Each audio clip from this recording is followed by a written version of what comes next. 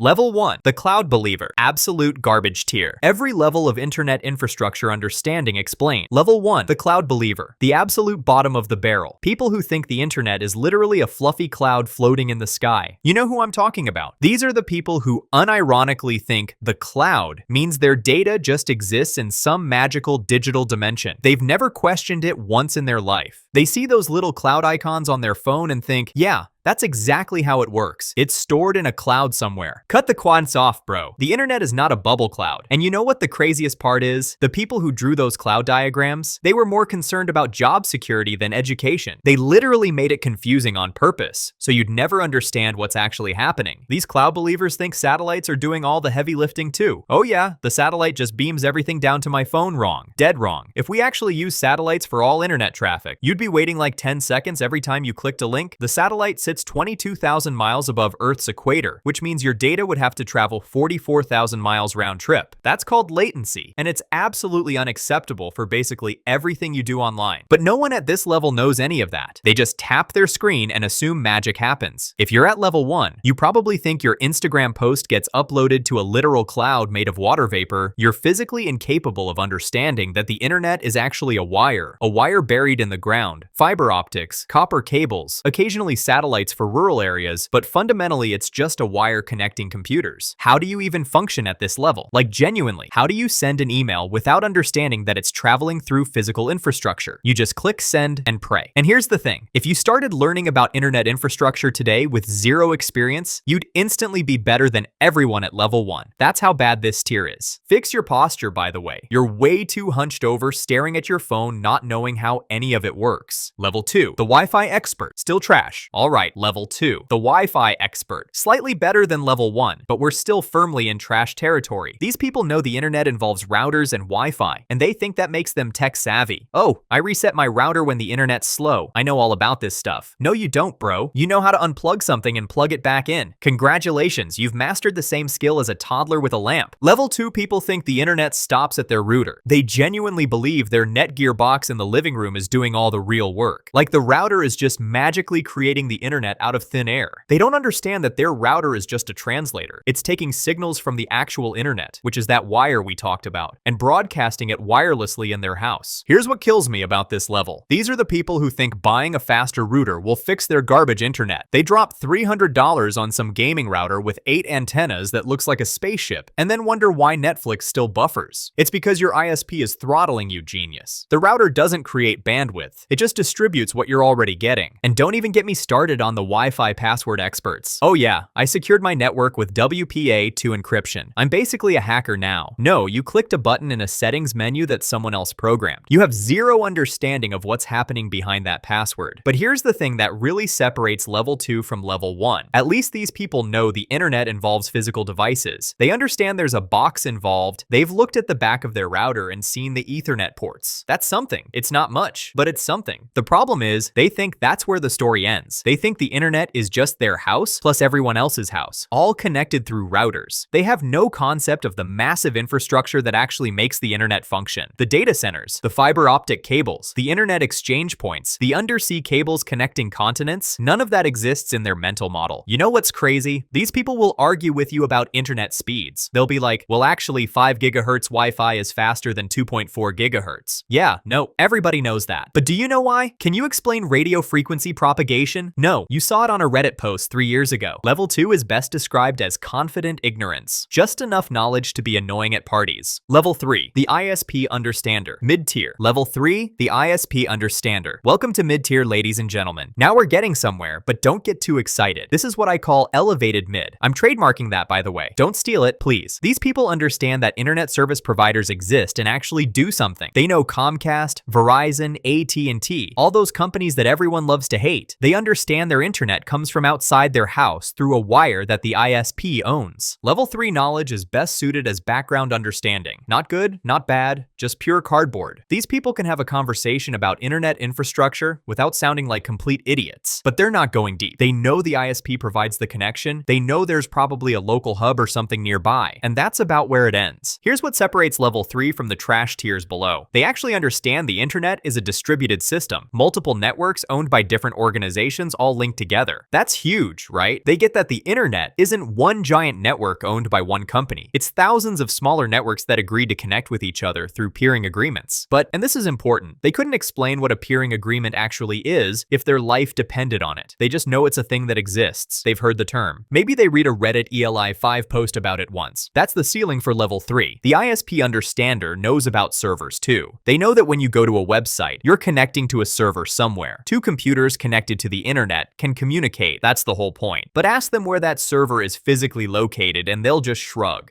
Probably in California? Maybe Amazon owns it? They have zero concept of data centers. They don't know that massive warehouse-sized buildings packed with tens of thousands of servers are spread all over the world. They don't know Google has data centers on multiple continents, so your YouTube video doesn't have to travel from California every single time. They just think, server exists somewhere, internet works, cool. And here's where it gets funny. Level 3 people love talking about the backbone of the internet. Oh yeah, there's like a main backbone that everything connects to, but they couldn't tell you what that backbone actually is. They don't know it's literally massive fiber optic cables called Tier 1 networks that span continents. They don't know about undersea cables running along the ocean floor, connecting countries. They just know there's a backbone somewhere doing important stuff. This level is perfectly adequate for normal human life. You can work in tech at this level, you can have opinions about net neutrality, you can complain about your ISP throttling your connection, and actually understand what you're complaining about, but you're not special. You're just competent, and competent is boring. Level 4, the protocol knower, actually decent. Alright, up until this point it's been pretty surface level stuff. Time to separate the casual browsers from people who actually paid attention. Level 4, the protocol knower. This is where things get actually decent. These people understand TCP/IP. They know the internet isn't just wires and routers. It's a system of protocols that make communication possible. Transmission control protocol and internet protocol. They can explain, at least roughly, how data gets broken into packets and reassembled at the destination. That's real knowledge right there. Here's what makes level 4 different. They understand the internet has layers. Not physical layers, but logical layers. The application layer, the transport layer, the network layer. They know HTTP operates on top of TCP, which operates on top of IP. That's depth. That's actually understanding the architecture instead of just knowing things exist. The protocol knower can tell you what happens when you type a website into your browser. Your computer sends a request to a DNS server to translate the domain name into an IP address. The DNS server is like a phone book for the internet. It tells your computer where to actually find the server you're looking for. Then your computer establishes a TCP connection with that server, sends an HTTP request, and the server responds with the web page data. Boom, that's how websites work. But here's where level 4 still falls short. They understand the protocols, but they don't really understand the physical infrastructure behind it all. They know packets are being routed across the internet, but they couldn't tell you exactly how. They don't know about BGP, the border gateway protocol that actually makes routing decisions between autonomous systems. They just know packets find their way somehow. And people are gonna get mad that I'm putting protocol knowers at only level 4. But remember bro, we're basing this off complete infrastructure understanding. Knowing protocols is great, but it's only half the picture. You can understand TCP/IP perfectly and still have no idea how undersea cables work or what happens inside an internet exchange point. These people also understand latency and bandwidth on a technical level. They know latency is the time it takes for data to travel from point A to point B. They know bandwidth is how much data can be transferred in a given time period. They understand why satellite internet has high latency because of that 44,000-mile round trip we talked about earlier. That's solid knowledge. Level 4 is where IT professionals live. Network administrators, software developers, anyone who needs working knowledge of how internet communication actually functions, you're respectable at this level. You can troubleshoot real problems. You can optimize network performance, but you're not an expert on the infrastructure itself. You're an expert on how to use the infrastructure. Very important distinction to make. Level 5, the infrastructure realist. Good territory. Level 5, the infrastructure realist. Now we're in good territory. This is where knowledge meets reality. These people understand the internet isn't some abstract concept. It's actual physical infrastructure spanning the entire planet. They know about the undersea fiber optic cables connecting continents, over 750,000 miles of cable running along the ocean floor, carrying 99% of international data traffic. That's not a metaphor. That's literal cables you could theoretically touch if you dove deep enough. The infrastructure realist knows about data centers in detail. They understand that Google, Amazon, Facebook, Microsoft, all these companies have massive warehouse facilities filled with server racks. These aren't just buildings with some computers in them. We're talking facilities that consume as much electricity as small cities. They're strategically placed around the world to minimize latency and maximize redundancy. Here's what really separates level 5 from everything below it. They understand how data actually travels across continents. When you watch a YouTube video, that data is coming from the nearest Google data center to your location. It travels through fiber optic cables as pulses of light. Light signals bouncing through glass at nearly the speed of light. The cable connects to an internet exchange point where different networks meet and exchange traffic. From there, it routes through your ISP's network to your house. They also know about Tier 1 networks. These are the big boys, the backbone providers like AT&T, Verizon, Level 3, that own massive fiber optic networks spanning entire continents. These networks don't pay anyone for internet access. They peer with each other as equals. That's what keeps the whole system running. Below them are Tier 2 and Tier 3 networks that have to pay for transit. Level 5 people understand Internet Exchange Points, or IXPS. These are physical locations where different networks interconnect. Hundreds of ISPs and content providers meet in one building and run cables to each other. This is where peering agreements actually happen in the physical world. Without IXPS, every network would need direct connections to every other network, which would be impossible. But here's the controversial take. Level 5 is good, maybe even great for most purposes, but it's still not complete understanding. These people know how the infrastructure works, they know about the physical components, but they're missing the coordination layer. They don't fully understand how internet governance actually functions. They know the internet isn't owned by anyone, but they couldn't explain ICANN, IANA, or how IP address allocation actually works. The infrastructure realist can tell you exactly what happens when a shark bites an undersea cable. Backup routes kick in, traffic gets rerouted through redundant cables, service continues with minimal disruption. They understand the internet was designed to survive infrastructure failures. That's military-grade resilience built into the system from day one. This is the level where network engineers and infrastructure specialists operate. You're legitimately knowledgeable at level 5. You could work for an ISP or a data center. You understand the big picture, but you're not at the cutting edge yet. Level 6, the governance expert. Great, but not perfect. Level 6, the governance expert. And suddenly we get a lot less mainstream. This is where the real specialists live. These people understand that the internet isn't just infrastructure and protocols. It's a coordinated system with actual governance. They know about ICANN, the Internet Corporation for Assigned Names and Numbers. This is the organization that manages the DNS root zone,